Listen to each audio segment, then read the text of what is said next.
Well, hey, everybody. My name is Tony Rahm. I'm the senior tech policy reporter here at the Washington Post, sitting next to Senator Ted Cruz, who you just heard from. Senator, thank you so much for being here. Tony, thank you for having me. Yeah, and thanks to all of you for being here as well. Just a reminder before we get going that I do have this lovely iPad up here so I can take your questions for those who aren't and are in the audience just by tweeting us at #PostLive. But Senator, thanks again. So Sure. Let's just dig right into it. The clip that we just heard was from a hearing that you convened just a few weeks ago talking about this issue of conservative bias in social media. So why don't you just start by walking us through why you had the hearing and what the concern might be?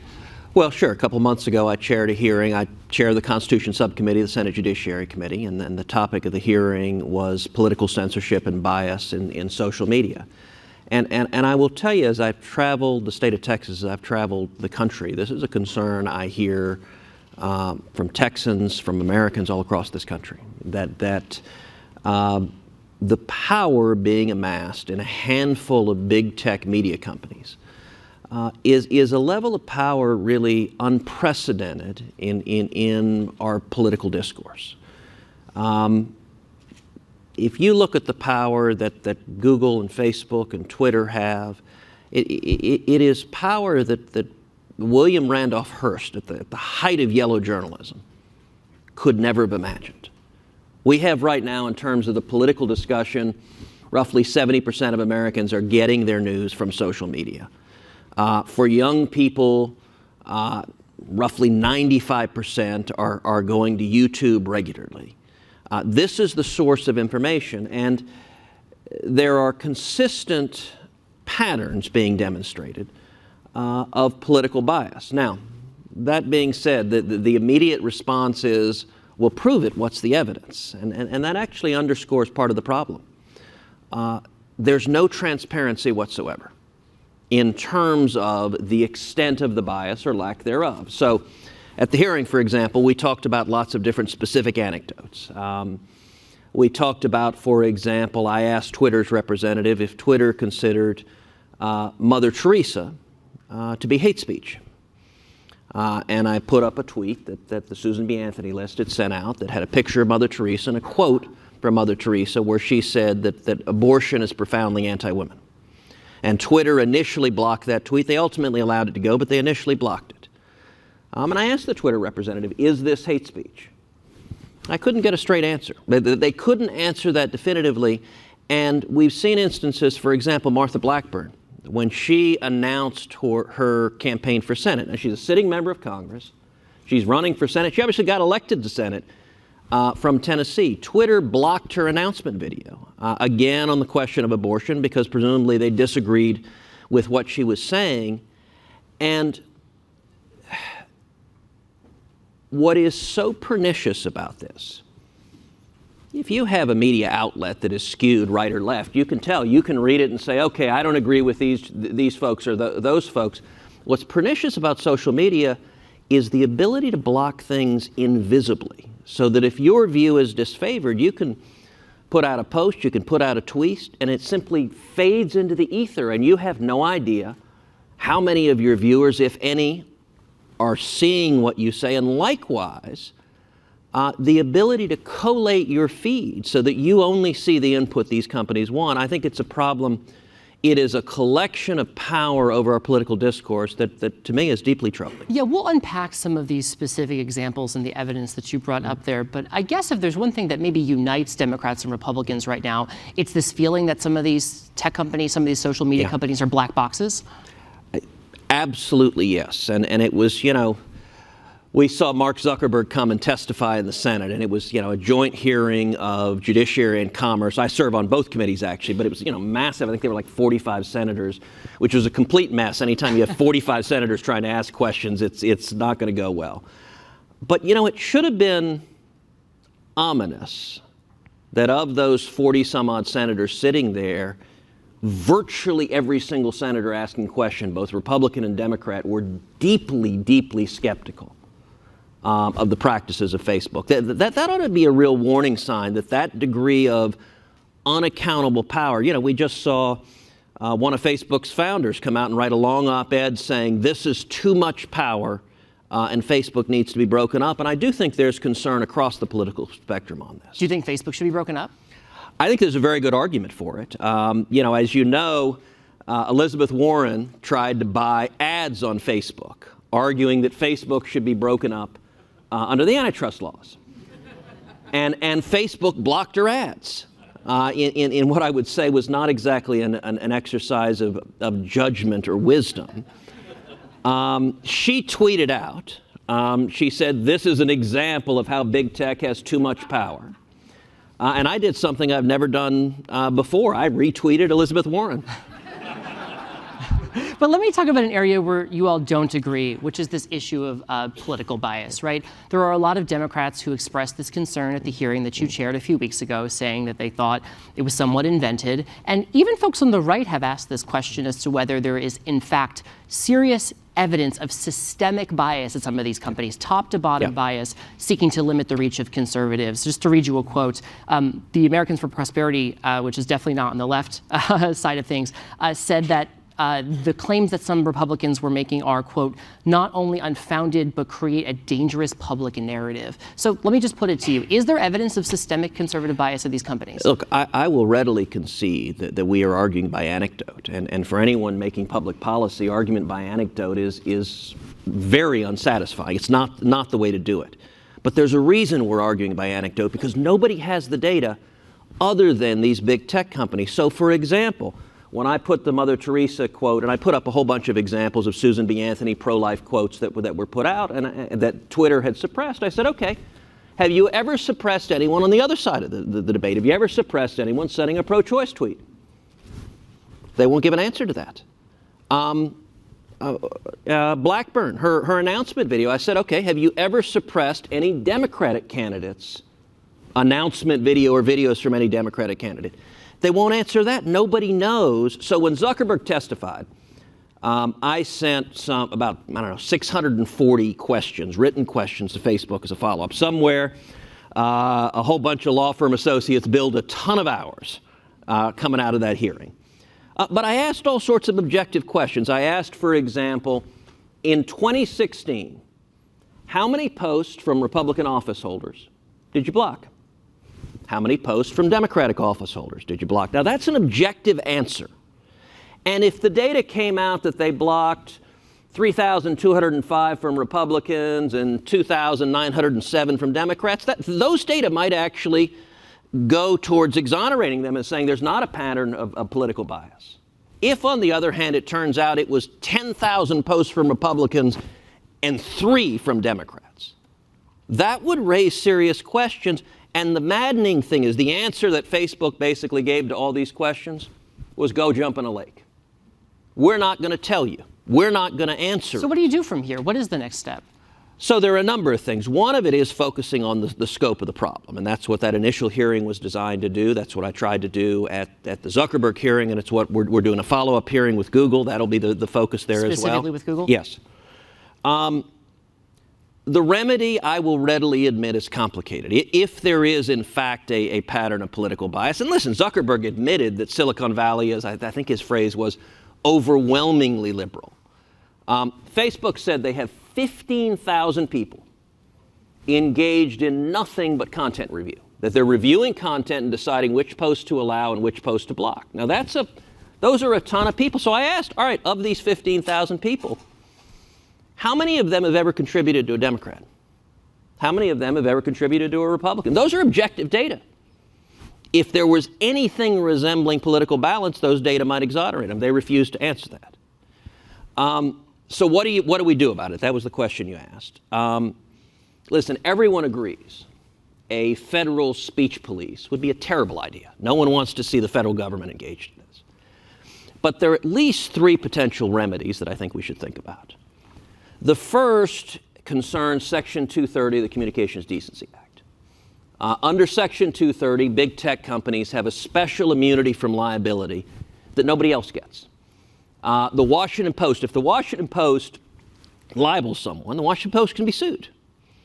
Big tech companies have an immunity from liability from that same lawsuit that the Washington Post would face. And the reason for that, the predicate, the reason Congress gave that immunity, is because these were supposed to be neutral public fora. The reasoning was, look, if these are the posts of third parties, it's not fair to sue the social media company for what third parties are saying. Well, what Facebook and Google and Twitter have made very explicit is that they don't intend to be neutral public fora. They are putting their thumb on the scale. They're not being neutral. The CEO of Twitter has said that publicly, that they don't want to be neutral. We saw just recently, for example, YouTube demonetizing conservative comedian Steven Crowder. They said he didn't violate their policies, but they were going to demonetize him anyway.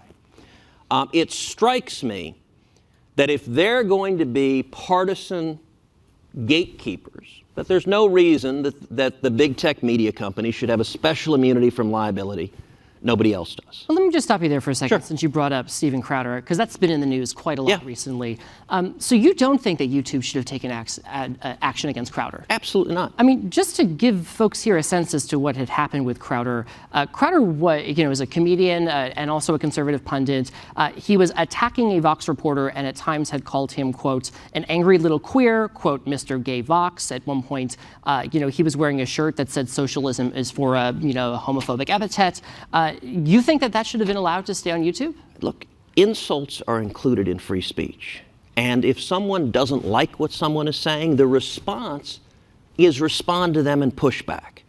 Let me give an example much more extreme than that. But just to be clear on Crowder, this was an example where the reporter who had been on the receiving end of this had pointed out pretty publicly on Twitter that he had been the victim of harassment, he had been the victim of threats. There was a very clear link between what had been written online with the threat of real-world violence offline. So is that an area where YouTube hold on a should take second. There was no indication of real-world violence. YouTube explicitly found what Crowder had said didn't violate their policies. Now, look, as I understand it, did Crowder insult him and have some epithets? Yes, but you know what? Look, the public square, if you go on to my Twitter page right now, pick any random tweet. I could tweet about the weather outside, and I guarantee you there are a bunch of commentators telling me to do things that are anatomically impossible, having all sorts of insults. And you know what? They're protected. They have a right to do that. And free speech, can be messy and ugly. I'll give you one of the classic examples, the Nazis. Nazis are ignorant, bigoted, racist morons. And yet the Supreme Court rightly said they have a right to march in Skokie, Illinois. The answer to their stupidity is not to silence them and say you're not allowed to speak. The answer is for us to speak up and say that is ignorant and bigoted and racist and moronic. So if this reporter didn't like what Crowder's saying, engage with him on substance. Don't call on YouTube just to silence the speech. And for that much power, who in their right mind would want our political discourse controlled by a handful of Silicon Valley billionaires? But what if it does lead to violence? We've seen time and again where the things that people post online don't stay online. The most extreme example I can think of recently, unfortunately, was the shooting in Pittsburgh at the synagogue there. This was something that had been posted online by the attacker, attacking people of the Jewish faith and then carrying out violence as a result of that. So what happens in this case if it results in violence? Look, I think that's a false analogy. And so if you have videos of mass murders, videos of violence are a different beast. And it routinely is the case that snuff films are not aired, that airings of murders are not aired. That's very different from saying that all right, let's take, for example, should the Communist Manifesto be banned? You want to talk about something that has led to violence. Billions have suffered as a result of the Communist Manifesto. My family in Cuba, my tia Sonia was imprisoned and tortured by Fidel Castro's communist government. And yet, I'll give you the answer to that. Hell no, the Communist Manifesto shouldn't be censored. It shouldn't be silenced. We should engage with those ideas. If we're suddenly in the business of saying some ideas are too dangerous to be heard, that way lies madness. But attacks on people on the basis of their sexuality or ethnicity on a site like YouTube or Facebook should be protected. They should be allowed to do those things. So the broad rubric hate speech is used. So for example, some of the questions I asked Facebook, are the following statements hate speech? Is the statement marriage is the union of one man and one woman, is that hate speech? Should that be silenced? Now, you may disagree with it, but is that a view that must be silenced from the public square? Is the statement there are two genders, men and women? Is that hate speech? All of those questions, by the way, Facebook refused to answer. They won't say if, I asked Twitter and Facebook, if someone quotes verbatim from the Torah, from the Bible or the Quran, says nothing else but simply quotes from one of those sources, is that hate speech? Would that be censored? They won't answer. And I think that's a very dangerous world. If you disagree with a public policy position, look, there are all sorts of positions I disagree with, and I'm not trying to silence the people who say it. The way to do it, John Stuart Mill said, the best cure for bad speech is more speech. If you disagree with someone saying, don't silence them, engage on the merits. But how do you view hate speech? What would you do about these things? I think people should be allowed to debate and debate freely. And by the way, there's a check. If you repeal Section 230, there's a check on libel or slander. So, for example, if I wrongfully impugn you and accuse you of being a felon, and you are not, in fact, a felon, you can sue me and you can collect damages. There are checks in the public square. What prevents the Washington Post from any given day publishing views that are not just, we have a liability system. What's different about big tech, though, is that it's invisible. So nobody knows, for example, what's even more dangerous. So we have examples of blocking. But we don't know, for example, if I tweet something right now, I've got, I think, 3-4 million followers on Facebook. Many more and than I Twitter. do. I have no idea if I tweet something, what percentage of my followers actually see what I say. I don't know if it's 100%, 92, 0 point. No idea, no measure, and no accountability. Let me give you another example.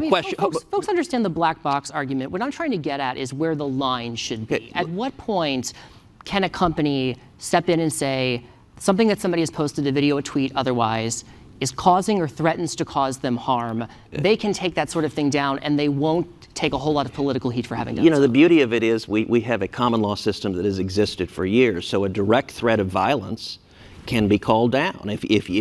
If somebody calls, go assault so-and-so, go murder so-and-so, that can be criminal conduct. That's different from an insult. So unless it's criminal, you think it should stay up online? I think we should, number one, err in favor of free speech. But I think, number two, there should be transparency. Let me give you another example. Here are questions Facebook and Twitter refused to answer. I asked, what was the average ad rate Facebook charged the Romney campaign in 2012 and the Obama campaign in 2012? As far as I know, nobody knows the answer to that. Now, if they were roughly comparable, okay. Would it trouble anyone if the Romney campaign were charged twice as much, 3 times as much, 10 times as much?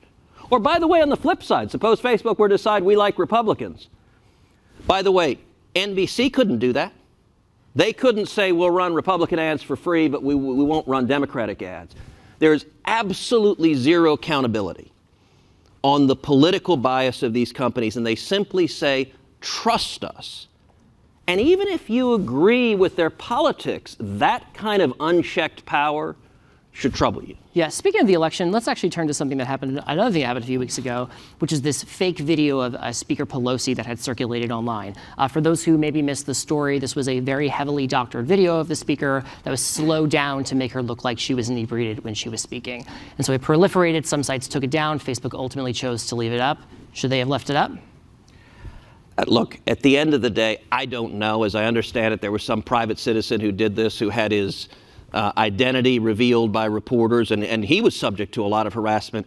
Listen, at the end of the day, free speech is messy. I mean, the attacks. All right. You don't know if the video should have been taken down. Look, if something is fraudulent, I think that is a valid basis for taking something down. If it is deliberate fraud and it's not clearly satire. Yeah.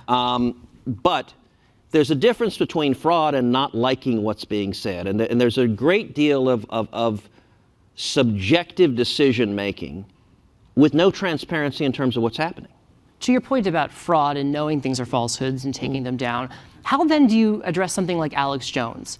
This is somebody who very publicly was posting conspiracy theories about quite a good number of things, including the shooting at Sandy Hook. At times, it appeared like you had been defending his ability to say that. So let's just start with the basics. What are your thoughts on Alex Jones? Should he have been able to continue to do these things online? I think Alex Jones is a nut.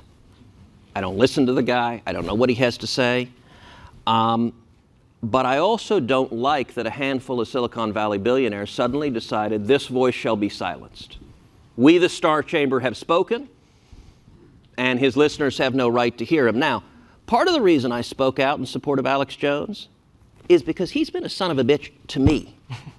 The guy goes on air and routinely accuses my father of killing John F. Kennedy.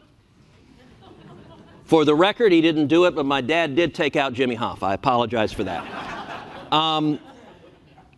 Look, to be honest, I don't like crackpots that accuse my father of murder. That's why I defended his First Amendment rights. Because the First Amendment is about letting people speak and letting the marketplace of ideas decide.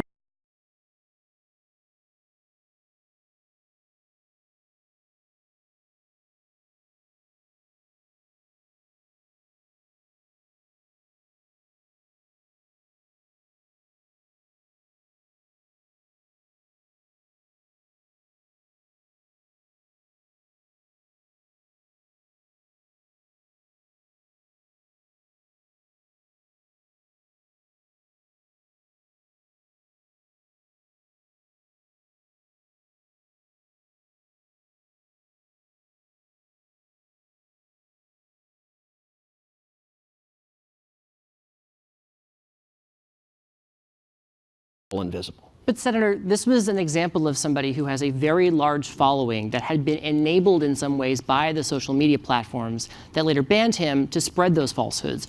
You don't think that those companies have a responsibility to sort of limit the spread of that if they can? Well, look, I will note, by the way, because I guess as I understand it, he has a radio show, he's facing slander and libel litigation. And so you do have a legal system. You know, if he's spreading slanders and libels, look, in my instance, he certainly is in my instance, but you know, and I will confess, my father contemplated filing a lawsuit, but I told him, you know, the old line, never roll around in the mud with a pig because you'll get covered in mud and the pig likes it. Right. That, frankly, was my advice to my dad. Just don't mess with this guy. But we do have a legal system that provides a remedy for that. And the one group that is magically immune from that are the big tech companies. I guess the question I'm getting at, though, is that we find ourselves in a situation in which experts and other lawmakers fear that social media has just become this ecosystem for falsehoods. And you have people like Alex Jones who occasionally use those channels to spread some of those falsehoods. The companies then go to take action against that, and then they're criticized for having done so. So how do we address that? But the action seems to be consistently patterned on one side. For example, YouTube demonetized my old law professor, Alan Dershowitz, hardly a man of the right, for a video he did on Israel, and they decided to demonetize him because they disagreed with it. Who the hell are they to be deciding this? The right way to resolve these issues is through the forum of public debate. That's the right way that respects the right of the people. And look, some old school journalistic rules, there are checks if any one newspaper or any one station gets too extreme. There are a bunch of other stations. What is dangerous about these social media companies is they are in many respects monopolies. So that Twitter and Facebook are where people get their political news, and that there's not really another viable alternative for a great many people. They have monopoly powers. The Washington Post and New York Times have never imagined having YouTube. We don't know what the algorithm is, but you know, if they decide, all right, there are outcomes we want, political outcomes we want, and we're going to use our monopoly status in the search market to favor all the political outcomes we want and to disfavor the ones we don't. That power ought to be deeply disturbing, and it is to a lot of people. But absent some of these rules, do you fear that we find ourselves in a place in which the 2020 election could just be a breeding ground for falsehoods in social media? I mean, it sort of sounds, and correct me if I'm wrong here, it sounds like you would prefer it if they didn't really have some of these content moderation rules at all. I would prefer it if they let people speak. And you know what? You're saying politics is a breeding ground for falsehoods. Now there's news. Well, I'm saying social media is a breeding ground for falsehoods. Go back and read the political campaigns we had of our first few presidents, the founding fathers, the aspersions. Look, politics has always been, a tough business. There's the old line, it ain't beanbag. And the answer is not to suddenly sanitize it and say, no, don't criticize, don't say things we don't like. By the way, the First Amendment was not designed for popular views. Popular views, whatever's popular, doesn't need the First Amendment because you've got popular support. The First Amendment was designed for unpopular views. And unpopular views sometimes are wrong, sometimes are right.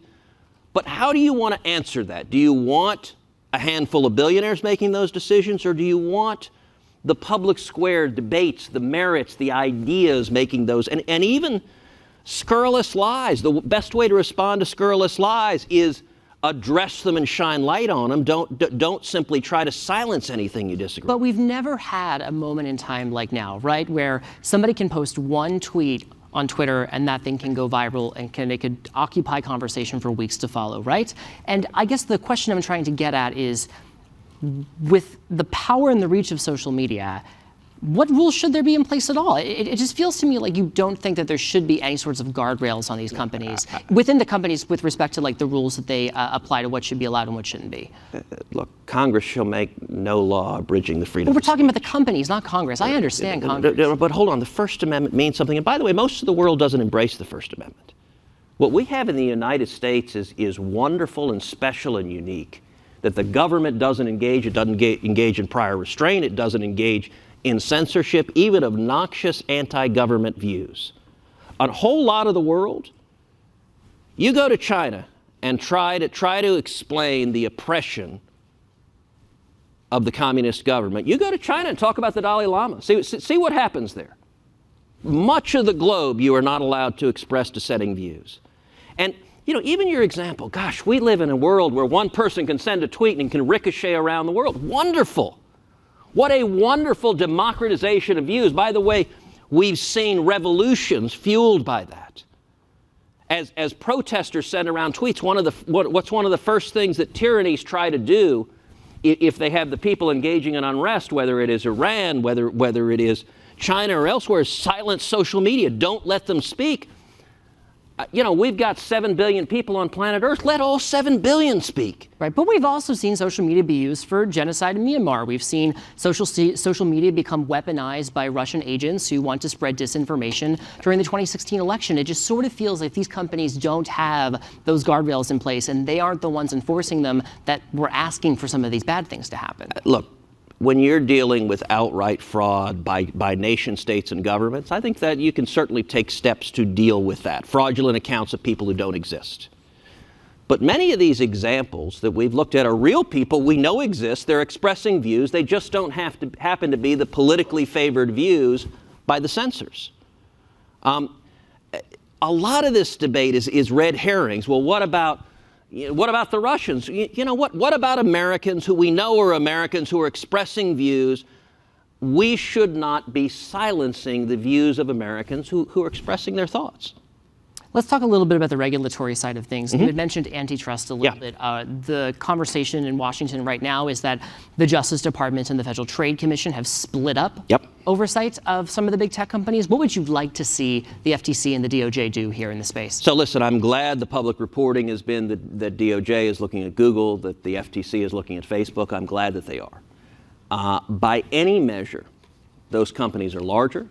They have more market power than Standard Oil did when it was broken up under the antitrust laws. They're larger and have more market power than AT&T did when it was broken up under the antitrust laws.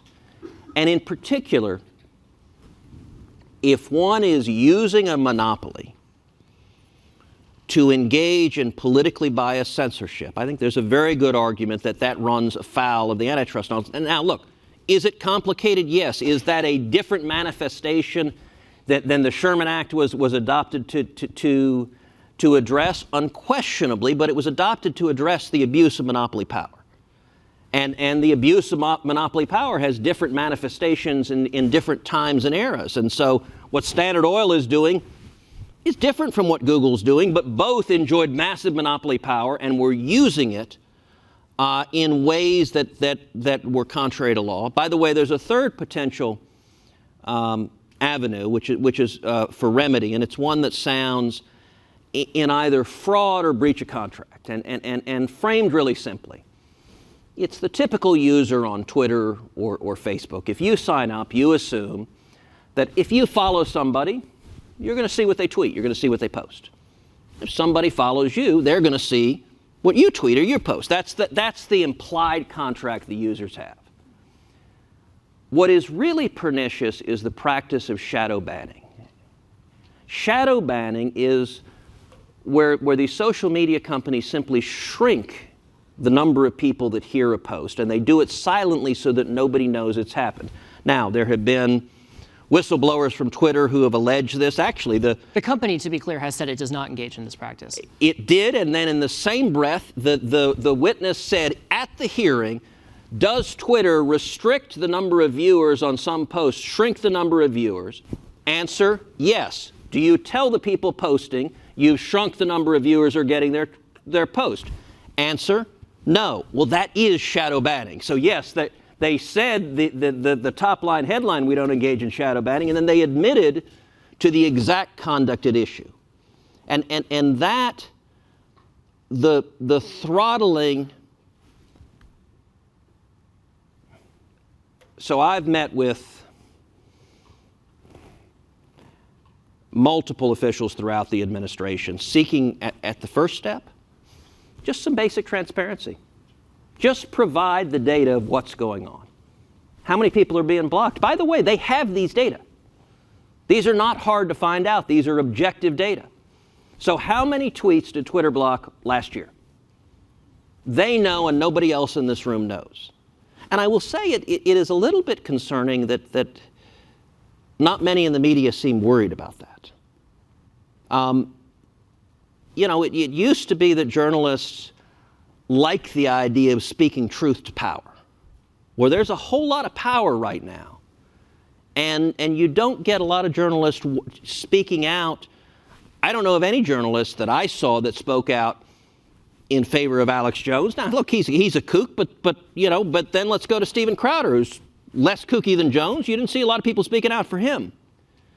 And I think some of it is with journalists, they say, well, gosh, I don't agree with those guys, so I'm okay with their being silenced. That's a very dangerous, slippery slope.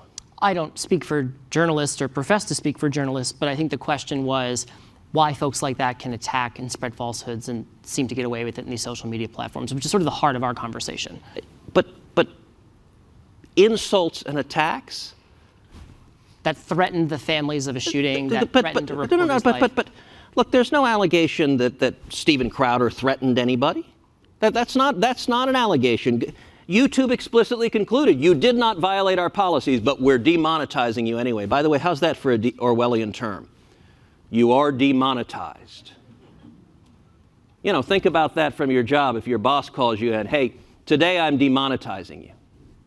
That starts to reflect the kind of power that these companies have. And by the way, these companies also have for the traffic to the Washington Post and everybody else.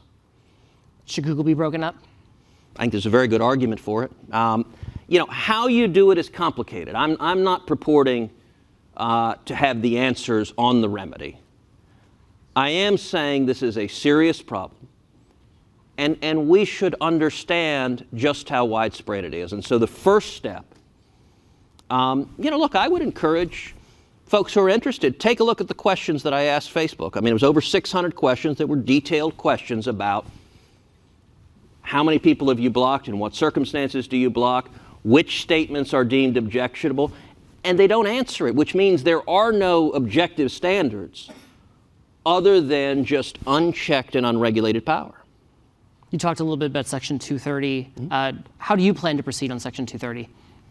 Look, the next step is we're going to be shortly holding a hearing on Google. I expect that to be the next step.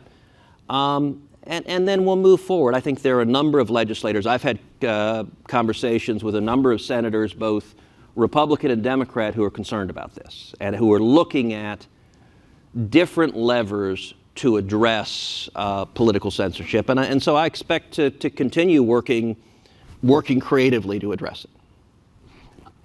To talk a little bit about, abroad, sorry, they're talking to my ear. Abroad, there have been lots of countries that have looked to regulate not so much speech, but the way that the companies deal with that speech. After the Christchurch shooting, for example, in New Zealand, we saw a number of countries consider whether to impose fines or things on companies that don't take down troubling, alarmist, violent falsehoods, things of that sort fast enough.